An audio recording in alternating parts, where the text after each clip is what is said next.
Welcome to the deep dive. Today, we're jumping into a really famous one, Socrates' line. The only thing I know is that I know nothing. Big one. Huge. Yeah, it's probably one of the most quoted philosophical sayings ever.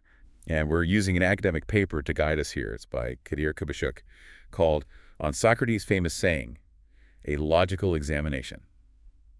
You get the idea. Basically looking at the logic of it. Exactly. Our mission really is to see if this statement, which sounds so, humble. Right, like the peak of wisdom is knowing your limits. If it actually holds together when you look at it through the lens of classical logic. Yeah, it's an interesting approach because we often take the sentiment of the quote, that feeling of humility, as the main point. But this paper wants to check the wiring, the structure underneath.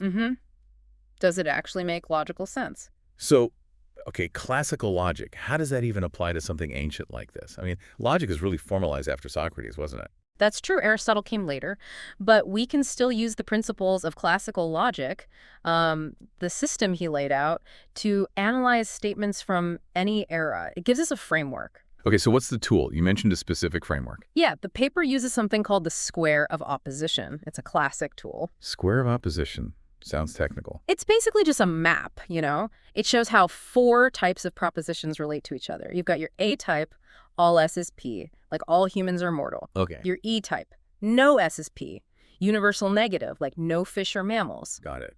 Then I type, some S is P, particular affirmative, some cats are black. Right. And O type, some S is not P, particular negative, some students are not diligent. A-E-I-O. Okay, so how does the only thing I know is that I know nothing fit into this? It seems like one statement. Well, Kubashuk breaks it down. He argues the part I know nothing works like an E-type proposition. Universal negative. So like, no things are things that I know. Exactly. Total ignorance declared. But then you have the other part. The only thing I know is... Wait, that implies... It implies you do know something, at least one thing. Specifically, the thing you know is that you know nothing. Right. And that fits the I-type proposition. Some S is P. At least one thing, my ignorance is a thing I know. Okay, so we've got an E-type, I know nothing, and an I-type, I know this one thing, crammed together. And here's the kicker, according to classical logic. Let me guess. E and I don't play well together. They're contradictories. They cannot both be true. It's a fundamental rule in the square of opposition. So if no things are things I know is true, then some things are things I know must be false. And vice versa. You can't know absolute nothing and also know the specific fact of your own ignorance. Logically speaking, no. The paper argues the statement asserts X and not X simultaneously. It contains its own contradiction. So the statement itself is, well, logically invalid. From this strict classical logic perspective, yes, it asserts a contradiction. Okay, but hang on. The immediate defense is always, oh, but Socrates was being ironic.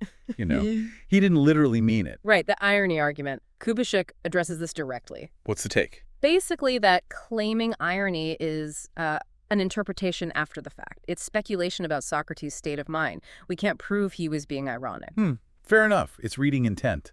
And more than that, from a philosophical method standpoint, is it really sound practice to build arguments on self-contradictory statements and then just say, oh, don't worry, it's irony? Yeah, it feels like a bit of a cheat code, maybe. Like avoiding the logical problem rather than solving it. Kind of, yeah. The paper suggests it's not a systematic way to build philosophical understanding.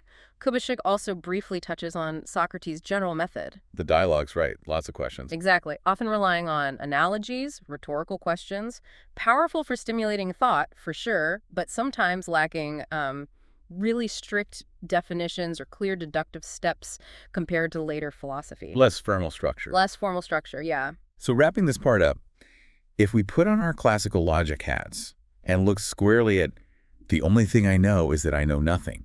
The analysis suggests it's not some deep paradoxical wisdom, but actually, well, a statement that contradicts itself. Logically flawed. Okay, so to recap for everyone listening, we've taken this incredibly famous quote, applied a classical logic tool, the square of opposition based on Kubashuk's paper, and found that the two implied parts, I know absolutely nothing, and I know this one fact, are logically contradictory.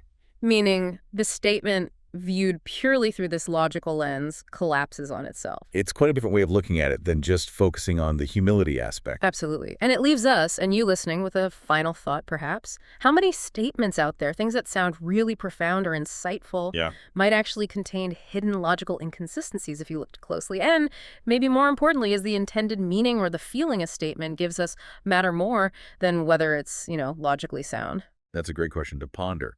Does intent trump logical validity? Definitely something to think about.